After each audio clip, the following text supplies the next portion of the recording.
పల్నాడు జిల్లా మాచర్ల నియోజకవర్గంలో క్రైస్తవ సంఘం ధర్నాకు దిగింది. ఈ నెల 2వ తేదీన రెంటచింతల్లోని చర్చిలో ప్రత్యేక ప్రార్థనలు జరుగుతున్న సమయంలో కొందరు వైసీపీ అభిమానులు పార్టీ జెండాలతో చర్చిలోకి ప్రవేశించారని బాధిత క్రైస్తవ సంఘం ఆరోపిస్తోంది.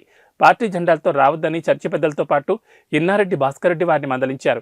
అయితే ఈ విషయాన్ని అవమానంగా భావించిన వైసీపీ మూకలు 4న ఇన్నారెడ్డిపై కర్రలు, రాళ్లతో దాడికి పాల్పడ్డారని తెలుస్తోంది.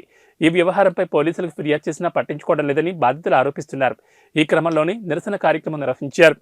రెంటచింతల కానుగమాత తిరునాళ్ళ సందర్భంగా ఫిబ్రవరి 2వ తారీఖు తిరునాళ్ళు బాణాసంచలు 10:30 టైంలో పేలుస్తుండగా దండాలకు చెందిన వ్యక్తులు ఒక 25-30 మంది ముందుగారికి జెండాలు పట్టుకొని వైసీపీ జెండాలు పట్టుకొని వచ్చి గోళ్ళు వీళ్ళు చేస్తుంటే మేము వాళ్ళని మందలేయడం జరిగింది. దానివల్ల ఒకటికి 3 సార్లు 4 సార్లు ఒకళ్ళ మీద ఒకళ్ళు అట్లా నెట్టుకున్నట్టు గొడవ అయింది. దాన్ని మందలిచ్చిన ఒక గుడి పెద్దగా బాధ్యత ప్రకారం మందలిచ్చినాము.